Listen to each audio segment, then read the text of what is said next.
Hello and good evening. News room live देख रहे हैं आप। मैं हूं आपके साथ कंचन जसवानी। शाम के 6 बज चुके हैं।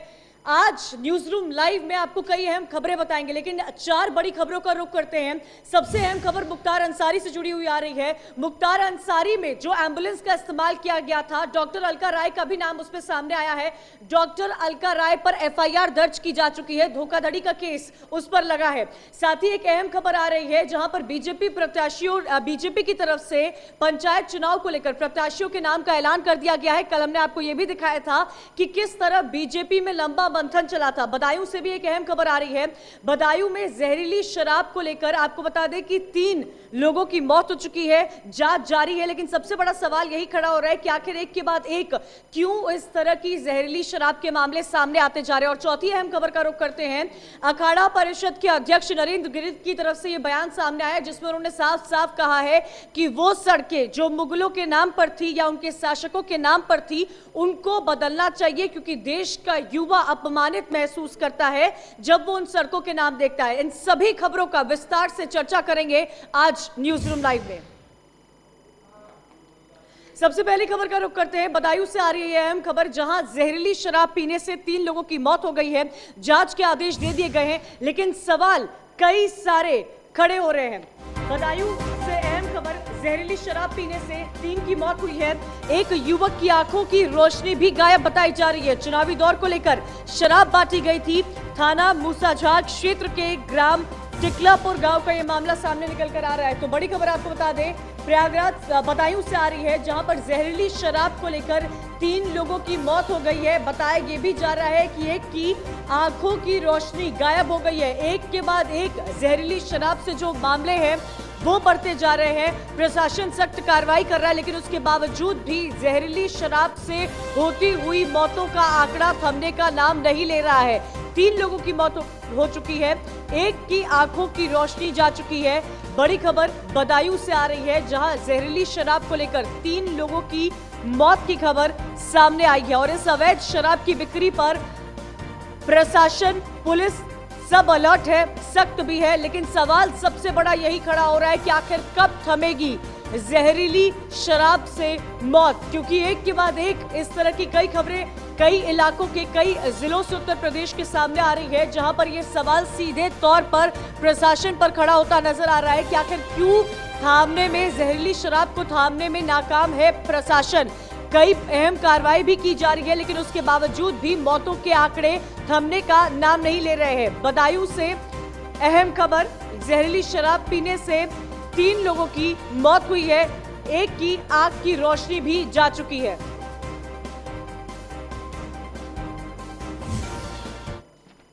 मूसाझार थाना क्षेत्र में कोलापुर ग्राम की घटना है, जिसमें एक व्यक्ति की संदिग्ध कारणों से एक मृत्यु हुई है, एक व्यक्ति घायल है। इस संबंध में आरोप अपमिश्रित शराब देने का लगाया गया है। जो 3 आरोपी हैं उन्हें पुलिस ने गिरफ्तार कर लिया है। संबंधित आईपीसी के सेक्शंस में मुकदमा भी पंजीकृत हो गया है। पुलिस इन्वेस्टिगेशन कर रही है और जो भी तथ्य आएंगे उनके आधार पर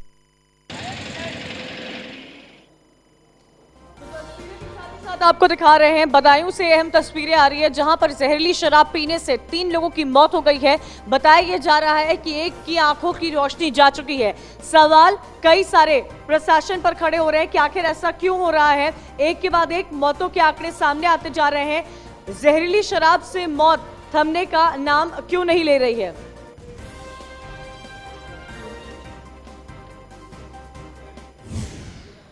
आगे बढ़ते हैं। अवैध शराब को लेकर सीएम योगी ने अपनी सख्ती दिखाई है। आपको जानकारी दे दे, लखनऊ से अहम खबर आ रही है, जहां पर अवैध शराब की बिक्री पर सीएम योगी सख्त नजर आए। शराब माफियाओं के खिलाफ सख्त कार्रवाई करने के भी निर्देश दिए गए हैं। अवैध शराब की बिक्री पर प्रभावी नियंत्रण लगाएं। एसटीएफ अवैध शराब की गतिविधियों को भी चेक करे। लखनऊ में प्रभावी पुलिसिंग सुनिश्चित की जाए। सीएम योगी की तरफ से यह अहम बयान भी सामने आया है।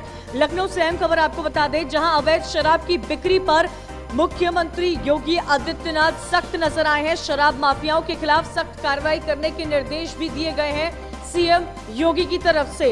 अवैध शराब की बिक्री पर प्रभावी नियंत्रण लगाया जाए। एसटीएफ अवैध शराब की गतिविधियों को चेक करे और लखनऊ में प्रभावी पुलिसिंग सुनिश्चित की जाए। तो जिस तरह से अवैध शराब की बिक्री के मामले बढ़ते जा रहे हैं, उसको लेकर सीएम योगी ने अपनी सख्ती दिखाई है। सीधा सीधा कहा है कि लखनऊ में प्रभावी पुलिसिंग को सुनिश्चित कराया जाए, साथ ही एसटीएफ अवैध शराब की गतिविधियों को रूटीन में चेक करते रहे।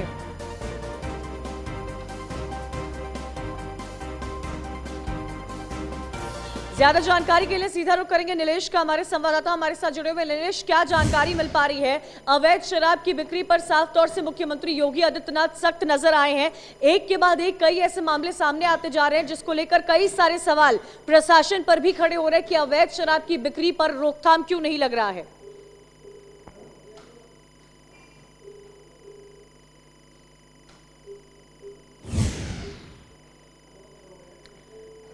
तो नीलेश से जुड़ने की कोशिश करेंगे, लेकिन ये देखिए अहम खबर आ रही है लखनऊ से।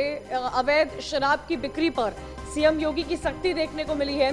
कई ऐसे मामले सामने आ रहे थे जिसको लेकर अब प्रशासन जो है वो अलर्ट हो गया है। साथ ही सरकार ने भी ये निर्देश जारी कर दिए गए हैं कि अवैध शराब की बिक्री पर सख्त कार्रवाई की जाए। एसटीएफ अवैध शराब की गतिविधियों को रूटीन में चेक करे और लखनऊ में प्रभावी पुलिसिंग इस पूरे मामले पर सुनिश्चित कराई जाए।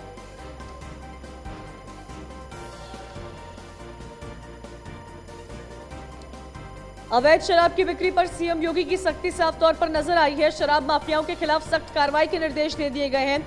अवैध शराब की बिक्री पर प्रभावी नियंत्रण लगाएं। एसटीएफ अवैध शराब की गतिविधियों को भी चेक करें। लखनऊ में प्रभावी पुलिसिंग सुनिश्चित की जाए। सीएम योगी की तरफ से ये बयान भी सामने आया है। कई ऐसे मामले हैं जो अवैध शराब को लेकर बढ़ते जा रहे हैं। सवाल प्रशासन पर खड़े हो रहे हैं कि आखिर इसका रोकथाम क्यों नहीं देखने को मिल रहा है। इसी पर सरकार की तरफ से अब सख्ती सामने आई है, निर्देश सामने आए हैं सरकार की तरफ से।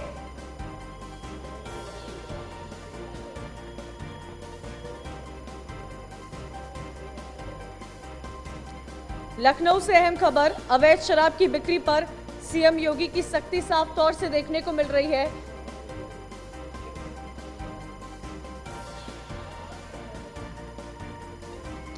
तो लखनऊ से अहम खबर आ रही है, अवैध शराब की बिक्री पर मुख्यमंत्री योगी आदित्यनाथ की सख्ती साफ तौर से देखने को मिली है।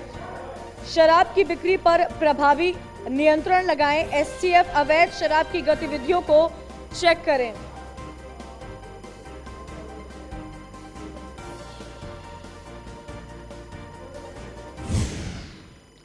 आगे बढ़ते अगली अहम खबर भी लखनऊ से आ रही है, जहां पर पंचायत चुनाव को लेकर बीजेपी ने प्रत्याशियों की पहली सूची को जारी कर दिया गया है। बड़ी खबर लखनऊ से पंचायत चुनाव से जुड़ी है। बीजेपी ने प्रत्याशियों की पहली सूची को जारी किया है। जिला पंचायत वार्ड प्रत्याशी की पहली सूची जारी कर दी गई है। गाजियाबाद, रामपुर, सहारनपुर के उम्मीदवारों का ऐलान किया जा चुका है। झांसी, महोबा, चित्रकूट, संत कबीर नगर के प्रत्याशी भी घोषित किए जा चुके हैं। कन्नौज, गोरखपुर, कानपुर नगर के प्रत्याशी भी घोषित किए गए हैं। आपको बता दें कि प्रथम चरण के 10 जिलों के प्रत्याशी घोषित किए गए हैं। प्रथम चरण के लिए कुल 307 प्रत्याशी घोषित किए गए हैं। कल बीजेपी मुख्यालय में लंबा मंथन चला था और आज पंचायत चुनाव को लेकर यह अहम खबर सामने आ रही है। जिला पंचायत वार्ड प्रत्याशियों की पहली सूची जारी की जा चुकी है। कुल मिला के 307 प्रत्याशी घोषित किए गए हैं। प्रथम चरण के 10 जिलों के 307 प्रत्याशी घोषित। ज्यादा जानकारी के लिए सीधा रुख करेंगे नीलेश चौहान का, हमारे संवाददाता हमारे साथ जुड़े हुए। नीलेश, क्या जानकारी मिल पा रही है? कल हमने साफ तौर से देखा था किस तरह बीजेपी मुख्यालय में लंबा मंथन भी चला था प्रत्याशियों को लेकर और आज 10 जिलों की पहली सूची जारी की जा चुकी है। कमर कसली है। पिछले 2 दिनों की अगर हम बात करें तो बीजेपी के जो संगठन के बड़े पदाधिकारी हैं, चाहे वो संगठन मंत्री हो या प्रदेश अध्यक्ष हो, लगातार इस विषय पर चर्चा कर रहे थे कि उत्तर प्रदेश में प्रथम चरण की जो सूची जारी करनी है उनमें किन कैंडिडेट को भारतीय जनता पार्टी का जो है उम्मीदवार बनाया जाए। तो वो कयास अब लगाए जा रहे थे वो अब दूर हो गए हैं। उत्तर प्रदेश के 10 जनपदों की पहली सूची जारी कर दी गई है। 300 से ऊपर प्रत्याशियों को जो है भारतीय जनता पार्टी ने अपना उम्मीदवार बनाया है। उसके अलावा अगर हम उत्तर प्रदेश के पंचायत चुनाव को देखें तो कहीं ना कहीं लगभग समस्त पार्टियां, चाहे वो सपा हो, बसपा हो या आम आदमी पार्टी हो, कांग्रेस हो, पहले से ही चुनावी मैदान में सरगर्मियां तेज करते हुए अपने कैंडिडेटों की पहले ही लिस्ट जारी कर चुकी है। ऐसे में आज भारतीय जनता पार्टी ने अपने प्रथम चरण के प्रत्याशियों की लिस्ट जारी की है, जिसमें 300 से ऊपर उम्मीदवारों का घोषणा की गई है। तो कहीं ना कहीं ये कहा जा सकता है कि बीजेपी उत्तर प्रदेश में पंचायत चुनाव के माध्यम से 2022 तैयारियों में जुटी हुई है।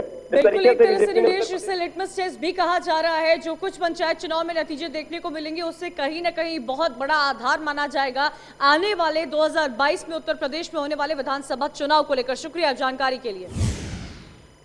आगे बढ़ते हैं, प्रयागराज से अहम खबर आ रही है जहां पर अखाड़ा परिषद के चीफ अध्यक्ष की तरफ से नरेंद्र गिरी का बयान सामने आया है, जिसमें उन्होंने साफ तौर से कहा है कि विदेशी आक्रांताओं के नाम पर रखी गई सड़कों के नाम बदले जाने चाहिए। देश की तमाम सड़कों के नाम मुगलों और अंग्रेजों के नाम पर है।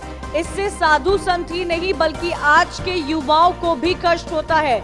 नरेंद्र गिरी ने ये बयान अपना सामने रखा है। अखिल भारतीय अखाड़ा परिषद के अध्यक्ष है नरेंद्र गिरी। उन्होंने मांग रखी है कि देश की तमाम सड़कों के नाम मुगलों और अंग्रेजों के नाम पर है, जिसे बदला जाना चाहिए, क्योंकि इससे सिर्फ साधु संतों को ही नहीं बल्कि आज के युवाओं को भी कष्ट होता है। नरेंद्र गिरी का ये बयान ऐसे समय में आया है जिसको लेकर कई सारी बातें भी सामने निकल कर आ रही है। विपक्ष ने भी नरेंद्र गिरी को इस स्टेटमेंट पर घेरने की कोशिश की है। क्या कुछ कहा नरेंद्र गिरी ने, सुनिए।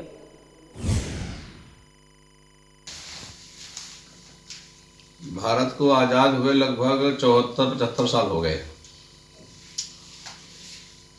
लेकिन मुगलों की और अंग्रेजों की कुछ ऐसी चीज़ें यहाँ रह गई जो हम लोगों के लिए, जब वो चीज़ें देखते हैं या उनके नाम की बनी हुई कोई चीज़ देखते हैं तो हम लोग कष्ट होता है।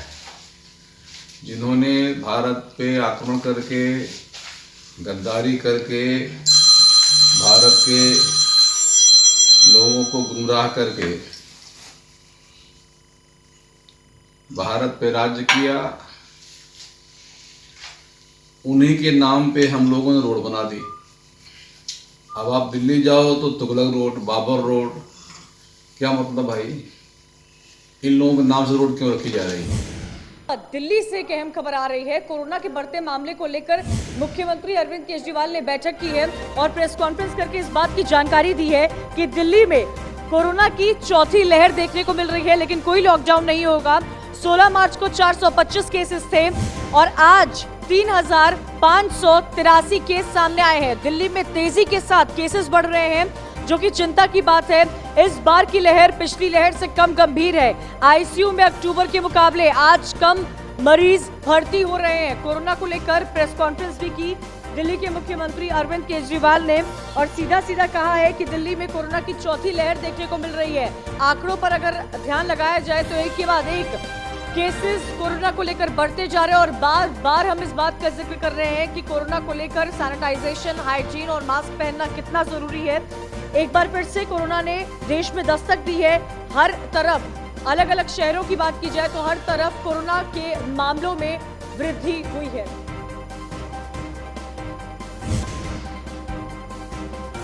अभी जो स्थिति है, सरकार में लॉकडाउन किसी भी तरह का करने का कोई विचार नहीं है। हम स्थिति पे नजर रखे हुए हैं।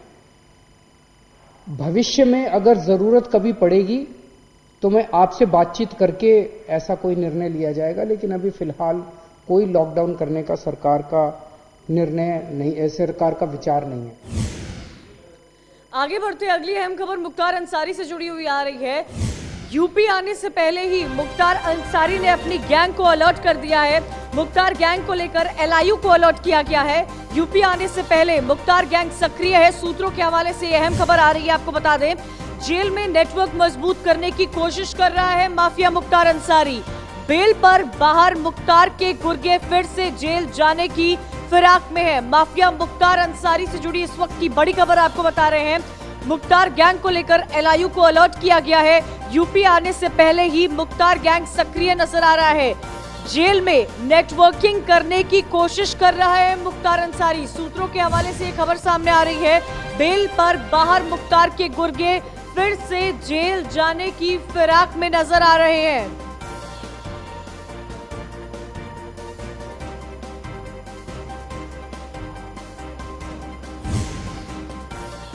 अगली अहम खबर भी मुख्तार अंसारी से जुड़ी हुई है। जिस एम्बुलेंस में मुख्तार अंसारी बैठा हुआ था वो एम्बुलेंस बाराबंकी प्लेट की थी, जिसको लेकर डॉक्टर अलका राय पर, जिस नाम पर वो एम्बुलेंस रजिस्टर्ड थी, उसके खिलाफ एफआईआर भी दर्ज की जा चुकी है।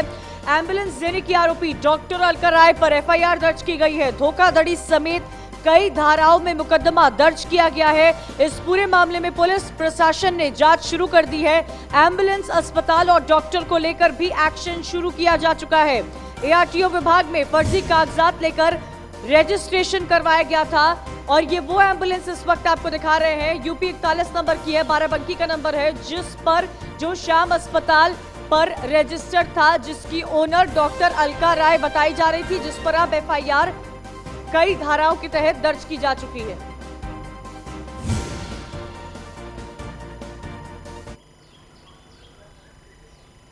के बारे में लगातार सूचनाएं मिल रही थी, जिसका वाहन संख्या यूपी 41807171 एम्बुलेंस परिवहन कार्यालय बाराबंकी में पंजीकृत था।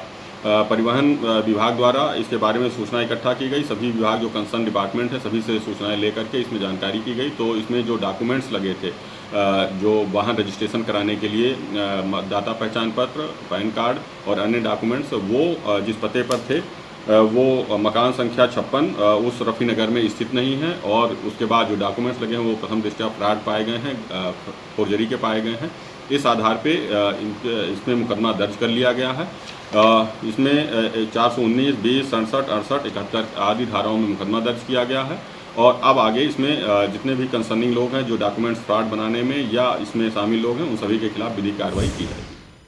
सीधा रुख करते हमारे संवाददाता एसके वाजपेयी का लखनऊ से हमारे साथ जुड़े हुए। एसके वाजपेयी, इस पूरे मामले में माफिया मुख्तार अंसारी में जो एम्बुलेंस का इस्तेमाल किया था, कई सारी जो तारें हैं वो खुलती हुई नजर आ रही है। डॉक्टर अलका राय जो पहले नकार रही थी, उन पर अब एफआईआर दर्ज की जा चुकी है कई धाराओं के तहत।